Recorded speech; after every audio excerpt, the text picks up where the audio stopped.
Ladies and gentlemen, for the next Warriors Corner, we have Army Futures Command, accelerating combat vehicle transformation for the Army 2030.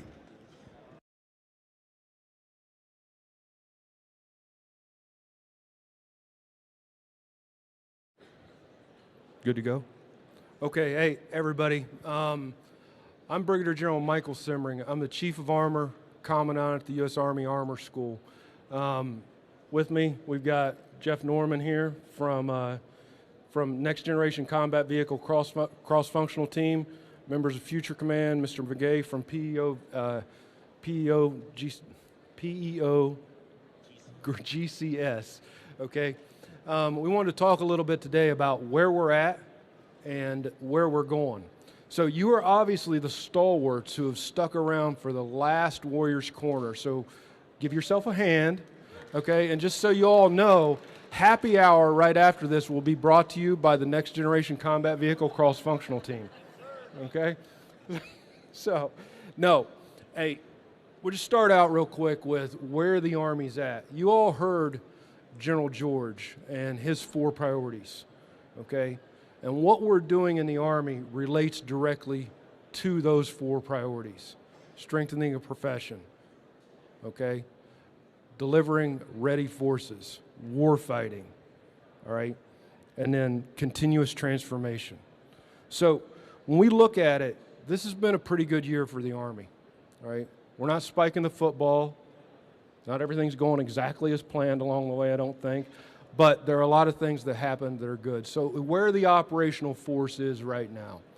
So in terms of our platform modernization, for M1A2 SEP V3s, we have fielded at this point 5 of 16 Armor Brigade combat teams. We're on track to deliver 9 of 16.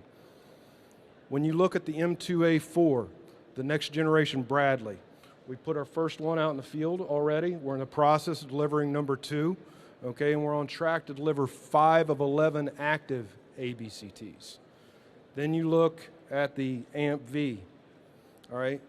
Think about this. This was a requirements document. The 113 was a requirements document originally written in the 1950s, okay, and introduced into the force in the 1960s.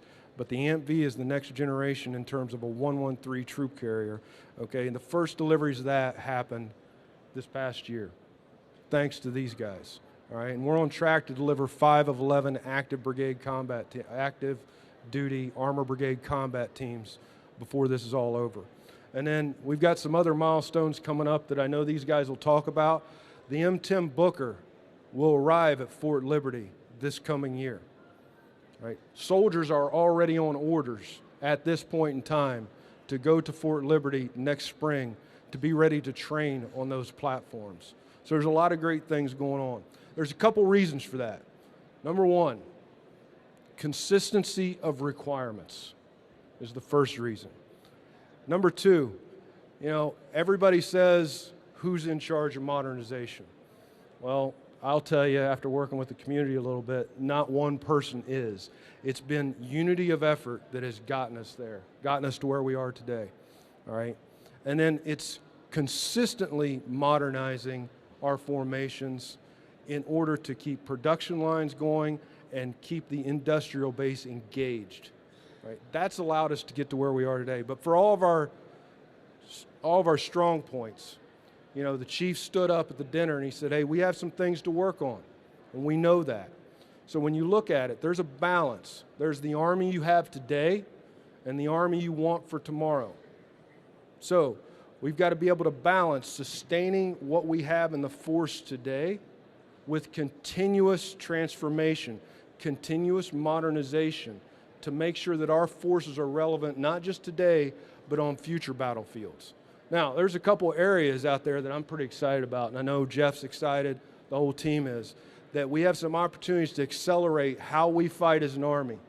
Number 1, I think robotics. Robotics is probably the most promising area that we have in the armored vehicle portfolio to fundamentally change how we fight. There's a lot of promise there. We need to be careful not to get out over top of our skis, but there is some promise there. And then the other place that we have some room to grow is the introduction of lethal munitions via UAS. Things like that, things that we see already in the Ukraine, things that we see others employing at this point. There's some places there that we could speed things along that would help our soldiers out on the ground. But I'll tell you, we wouldn't be here where we are today without the efforts of this team. So with that, I'm going to turn it over to General Norman here, and he's going to talk about the great things that are upcoming. Well, good afternoon, everybody. And as Mike said, he is buying the first round at happy hours. So thanks for sticking around so he can make good on that promise. As he mentioned, I'm the director of the Next Generation Combat Vehicles cross-functional team up in Warren, Michigan, headquartered at Detroit Arsenal, part of Army Futures Command, but partnered closely with teammates at Fort Moore, Georgia. And in many respects, we're just the northern extension of Fort Moore in the maneuver community where material solutions are developed and from where they're delivered. But as Mike mentioned, a really exciting time in the mounted maneuver transformation space. He hit on a number of things that have occurred this year, and I want to build on that and then talk about things that are going to be delivered in the near future. This year, there were a number of really exciting announcements that really represent opportunities. The recent decisions, down selects, if you will, actually aren't the closing of doors, they're the opening of doors as we move forward. So first, robotic combat vehicles and all things human-machine integration, as General Simmering mentioned, really represent opportunities for new ways of fighting, for organizing differently, and bringing new capabilities to the battlefield. Recently, with a program of record for rapid prototyping, a middle-tier acquisition effort, the Army announced the down select to 4 teams to move forward into the next phase, where they'll be producing 2 vehicles each for subsequent evaluation. But in reality, the RCV effort isn't about developing just the chassis, the bus, the truck, if you will. It's actually about 4 key components that brought together make up the RCV ecosystem. It is the chassis, the truck, the bus, the robot that you see on the floor here. But importantly, it's also the network, the second component's the network that connects that robotic combat vehicle to a control vehicle. So the third component is that control vehicle, and it's the interfaces within it. It's the components that make that control vehicle able to host soldiers who can control robots at distance, several terrain features away, beyond line of sight. And importantly, the fourth component are the modular payloads that we mount on those robotic combat vehicles to give them different capabilities than we have on our manned platforms, capabilities that allow us to thicken the functions of our crewed systems and the ability to cover more terrain or do things that we couldn't do without the robotic combat vehicles.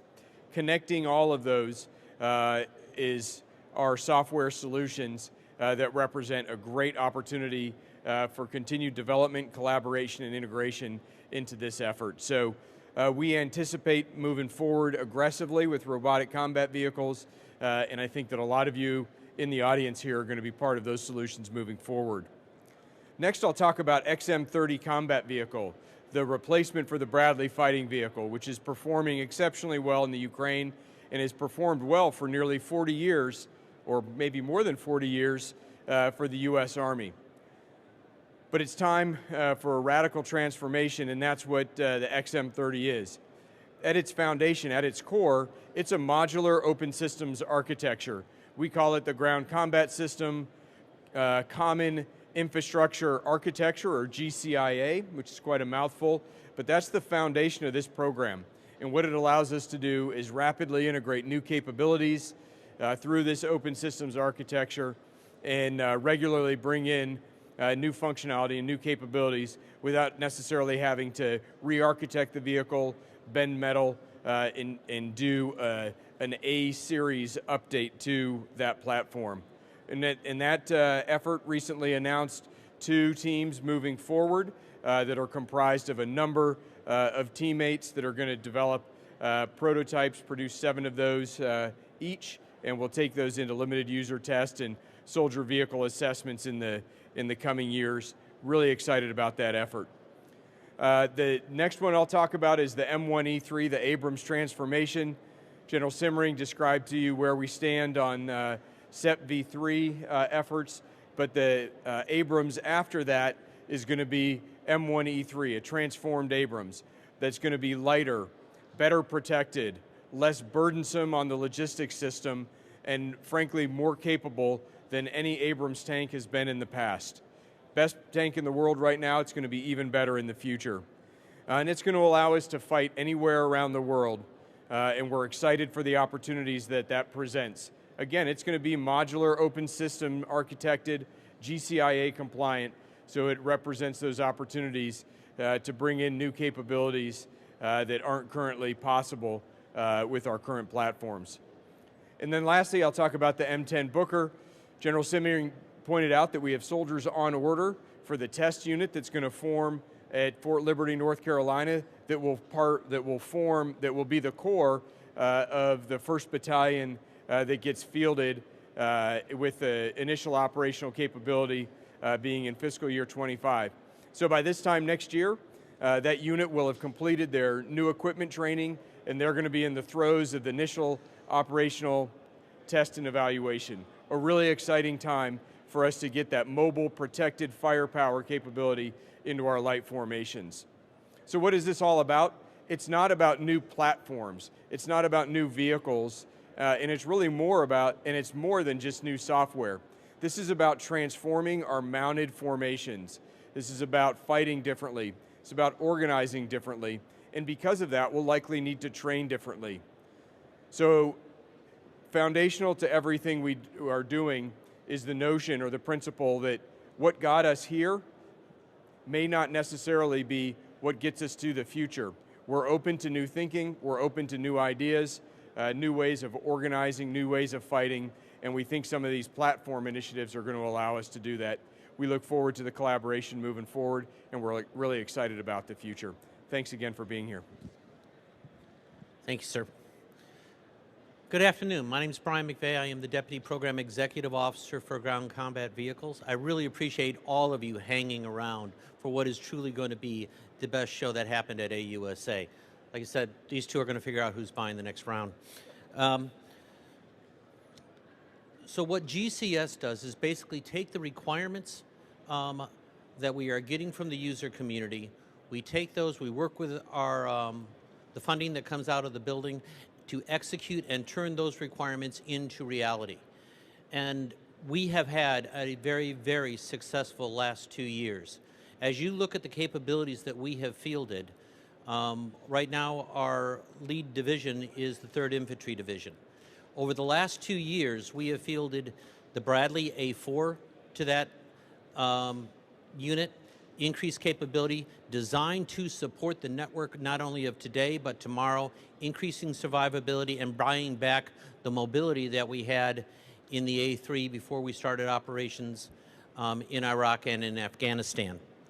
We also have just recently fielded the AMPV, Armored Multi-Purpose Vehicle. This system just graduated or transitioned from the CFT under General Norman's watch down to Fort Moore. That is a huge success, that it has gone from AFC in one section to another organization to lead it to demonstrate its maturity.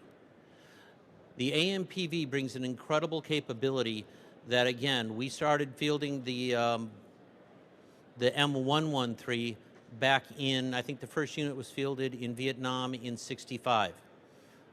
Since then, we've had several evolutions of that system, but it's been our mainstay for a very, very long time. It is getting old in the teeth. We need the AMPV to bring that capability to our warfighters. We also have fielded the Paladin or the PIM howitzer to the 3rd Infantry Division and the SEP V3 Abrams tank. These capabilities truly make that formation one of the strongest ones that we have in the world right now. What's more importantly out of all of this is we are looking at the commonality across the formation. As we've talked about with commonality to design, MOSA, open architectures. This allows us to take the capabilities that we are developing for one program and be able to integrate it onto another because of the architecture that we are putting into it. This is a huge savings not only in time and bringing capability to the warfighter, but it also allows us to minimize the integration bill and to minimize the cost of sustaining it. We can teach the mechanics how to deal with it on one vehicle, they can work with it on another. As we look forward and we're moving into the XM 30 infantry fighting vehicle, it is designed to replace the Bradley. The Bradley is over 40 years old. It is getting long in the tooth. It is a premier combat vehicle for the Army today, but we need the XM 30 for the Army of tomorrow. Also, we have the M1 or E3, sorry, that's coming out basically to understand where we have gone with the SEP V3.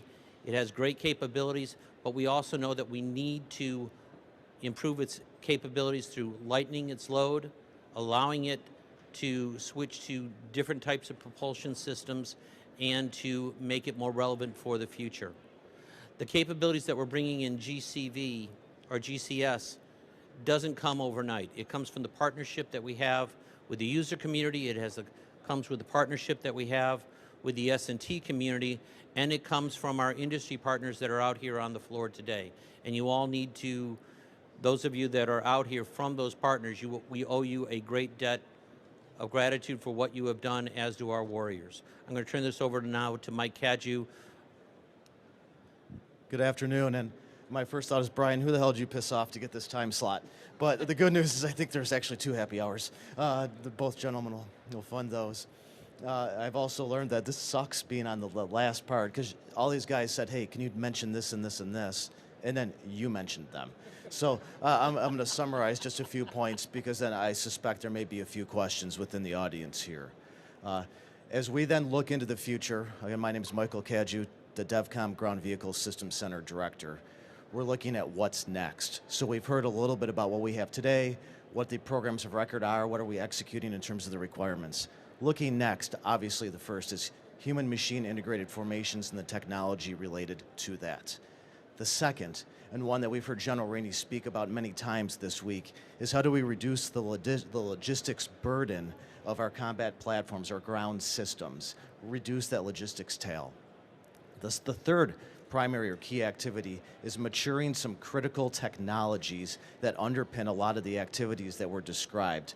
The 2 that are of most important to us are related to protection, in that space around protection, as well as vehicle electronics, and thinking about what is that architecture next, and getting the artifacts to support these activities. In all of those cases, partnership with industry and academic universities are absolutely critical. Sometimes what the feedback is, in fact, I just heard several of it today, is as you're thinking about that future S&T, what does that roadmap look like? What are those challenge statements or problem statements that you would like us to solve? And so as we are iterating, as we're planning, our team is absolutely committed to making sure that we have communities of interest, technical exchange sessions, where we're sharing these problem statements with you, so that way you understand what we're trying to get after over time in a roadmap. Ultimately, these technologies are coming together through a series of virtual and physical experiments. Oftentimes, in fact, gosh, every other week we have virtual experiments. We're bringing soldiers in. We're seeing how does this technology work at a relatively fast pace because we're doing it virtually. That then flows into technology that's being demonstrated at Fort Moore and others, and then ultimately at national training centers. The feedback that we receive then is directly informing the activities with General Simmering and Maneuver Center of Excellence, as well as the Next Gen Combat Vehicle and the requirements documents. We're also making sure that we're policing up or capturing that feedback to share it with industry as well.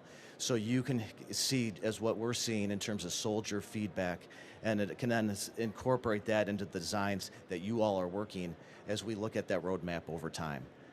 With that, I think we should pause and see if there's any questions within the audience. So, no questions?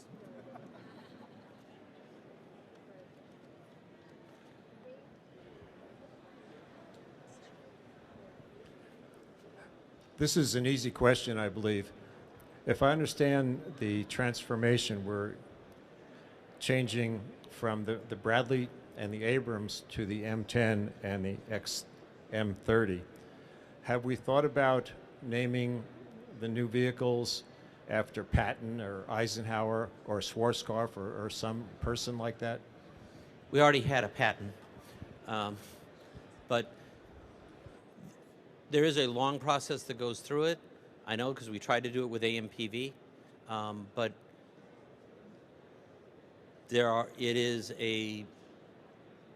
I've got to say it takes at least about a year to go through it. The fact that we were actually, AMPV and Booker were going forward at the exact same time to get those names put in.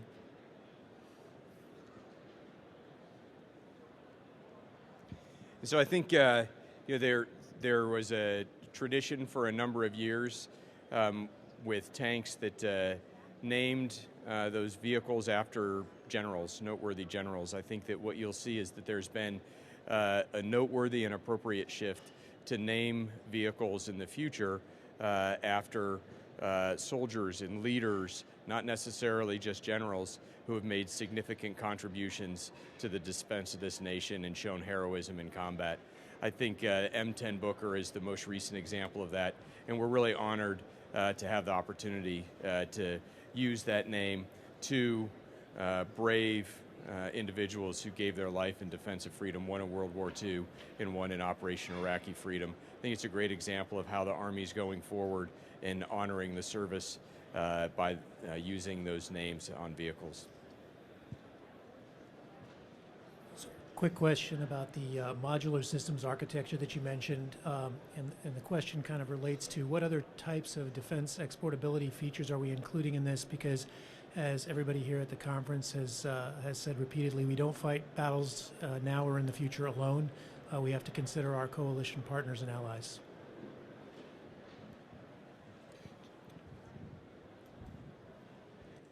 Well, I'll speak a little bit in terms of that's happening now is we have a lot of experimentation with our partners. And that experimentation is occurring both at our training centers, national training centers, as well as elsewhere. And a great example of that is we were recently in Australia and looking in Australia and saying how do the robots interoperate with each other, and how do they interoperate with each other within a contested environment. That's just one example of every day we're looking at and bringing in partners and allies and thinking of how do these systems and these technologies come together, and how do they come together in environments where they are contested, or where it's not clear how they're going to work right now, and bringing it in and saying, okay, what breaks? Holy crap, you're stepping on my spectrum. Or we have no spectrum, we have no bandwidth, and how do we overcome that? So literally every day in our organization we have arrangements where we're collaborating with our partners, overcoming that from a technology perspective together. I think one of the things that's often overlooked, Talisman Sabre is a great example of, and answer your question. So when we think of the Pacific, we don't often think of, or we just naturally don't think of, well, armored vehicles. But most people don't realize there were tanks and there were soldiers from the 1st Armored Division in Australia participating in Talisman Sabre to work with our partners and allies to get after just that type of stuff. So it's continuous, whether it's on the European continent, the Pacific continent, constantly staying tied in with our partners to make sure that we're informing future needs. That's something that I know that every senior leader in the Army is concerned about at this point, because you're right, it's not going to be just us. We're going to be there with partners, we're going to be there with allies, and we'll go together. And so I think last point that I'll make on this point, on this question, which is really an important one, the Modular Open Systems Architecture, GCIA, was developed under a consortium that involved industry feedback from the outset. So this wasn't a USG decreed from the mountaintop architecture. It's been developed and iterated through collaboration with industry. I think it's absolutely necessary as we move forward and continue to build subsequent iterations and evolutions of GCIA that includes feedback from allies and partners to ensure that technical interoperability is baked in from the start and not artifact after the fact, if you will. And so this modular open systems architecture approach gives us the ability to integrate allies and partner capabilities and achieve technical interoperability more easily than we can right now in the absence of the open systems architecture. But we'll continue to press that forward to collaborate with allies and partners as we refine GCIA moving forward.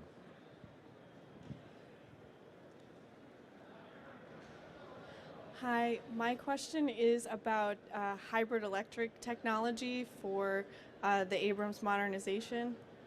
I wanted to ask, how are you weighing the feasibility of that for a platform so large, given the maturity of that kind of technology today? So I'll take the first crack at that from a requirement standpoint and then pass it to Mr. Cadieux to talk about the technical aspects that his team has been evaluating for years or more. So from a requirement standpoint, we have not specified hybrid electric as a technical solution that must be included. We have specified range requirements, silent operation requirements, be they mobility or silent watch, and efficiency requirements that present opportunities where a hybrid electric solution might be the best technical approach to take. Might not be.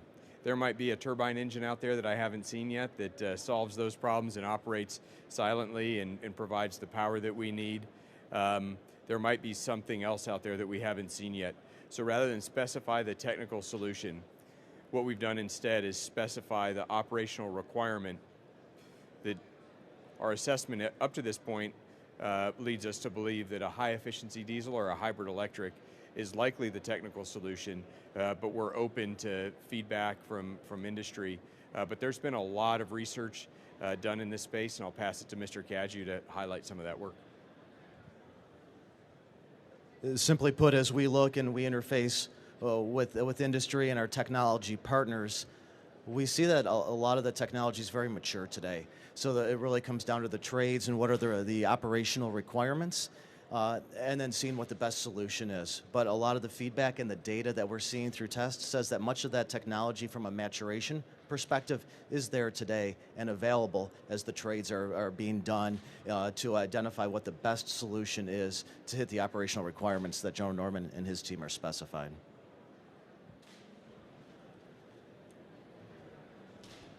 Excuse me, I don't mean to reach over you. Thank you.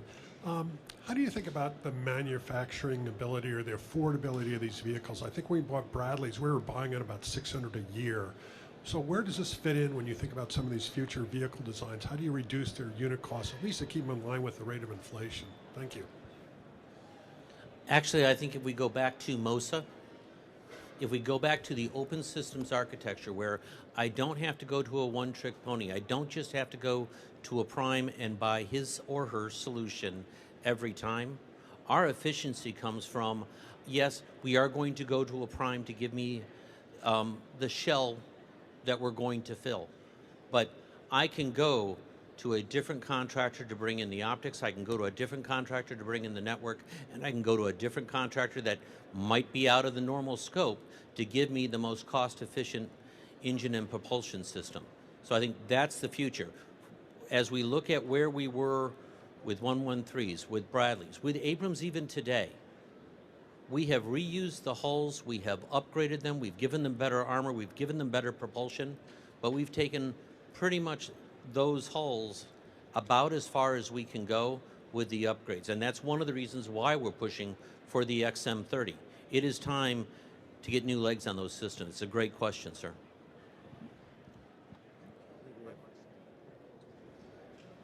How much do you think future land vehicle procurements will be influenced by the war in Ukraine?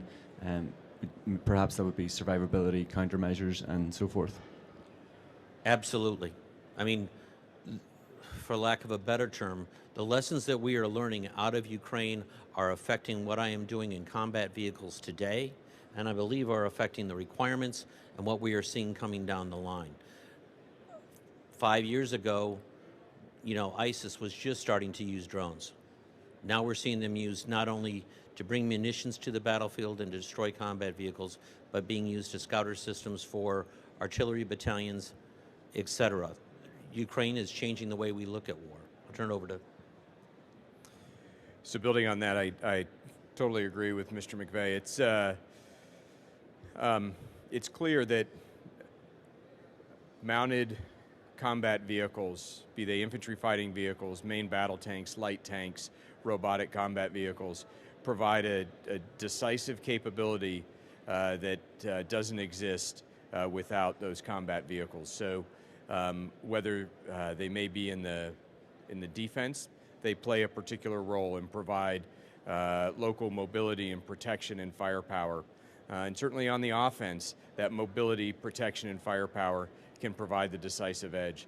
So we anticipate a need around the globe in hotspots and in conflict for mounted combat vehicles, ground combat vehicles in the future. The requirements that we've drafted and are executing reflect the needs and are very much informed by operations that are ongoing in Ukraine and other places around the world. Let me just sort of add to that.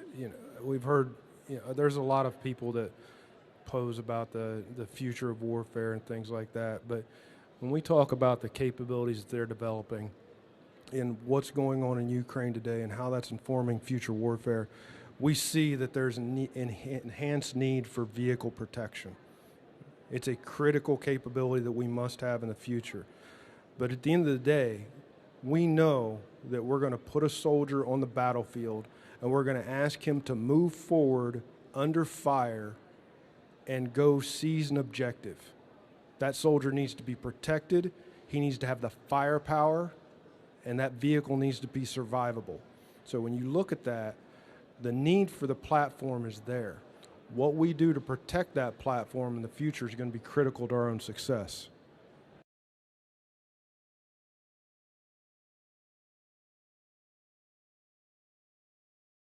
I think we have time for one more. Uh-oh, it sounds like it. Sir, go ahead. You haven't asked one.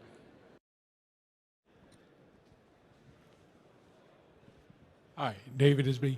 RCV, we have had the experiments at Fort Hood and Cavazos, platoon going up to company level. What will be next with the RCV, and what are your near-term objectives?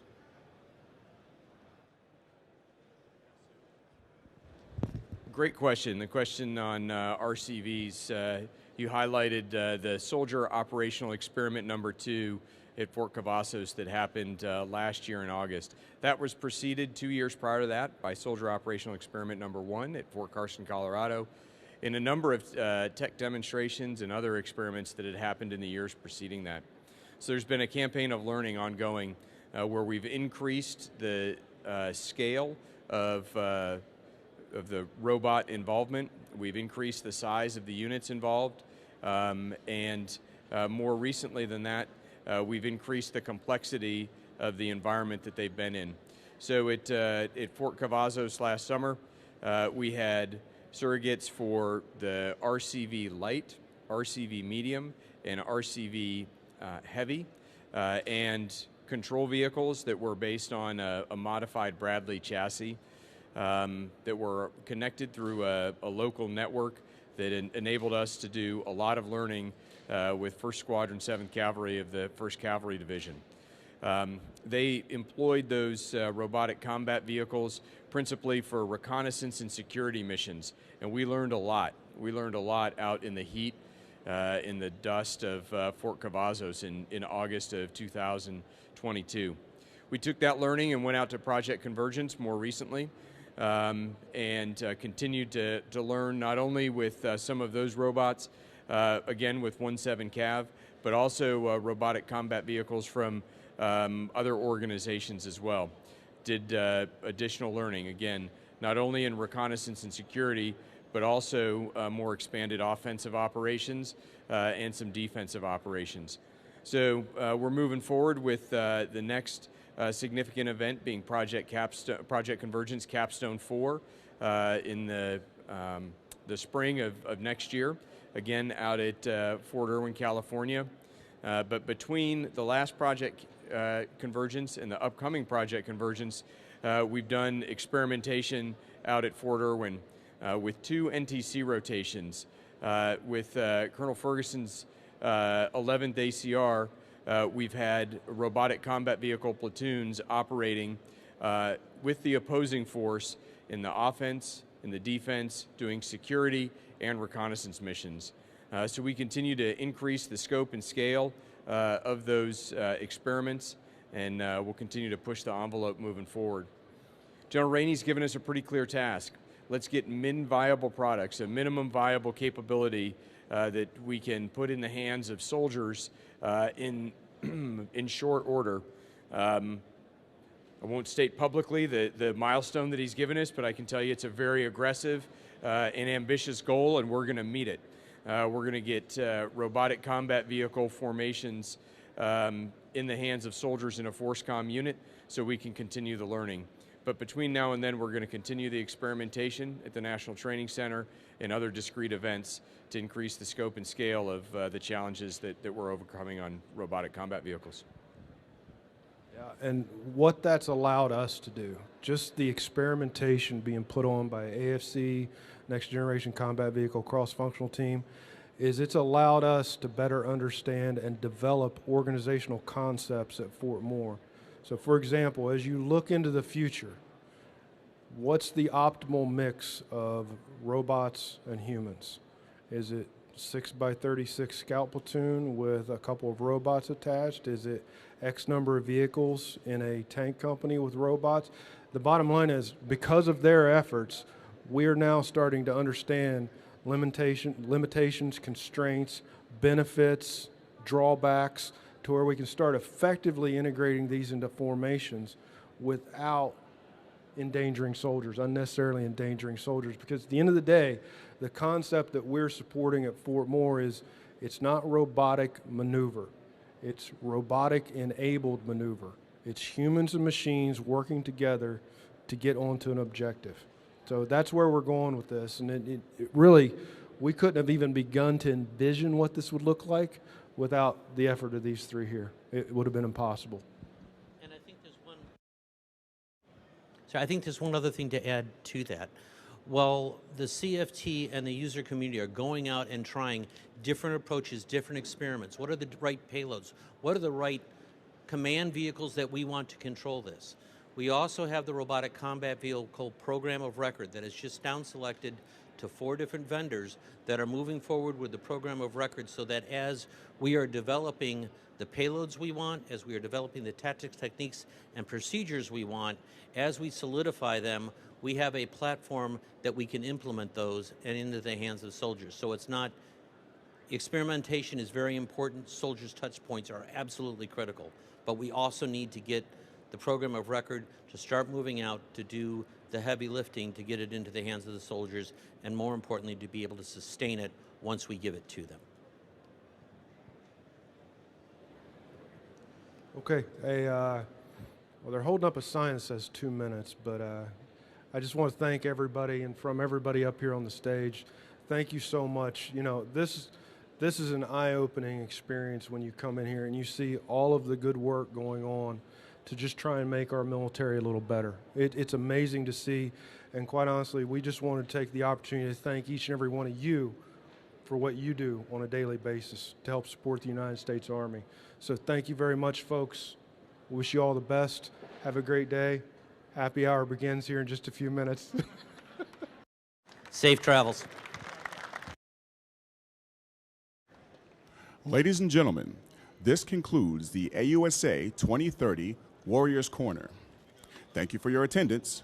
Have a wonderful day, and be all you can be.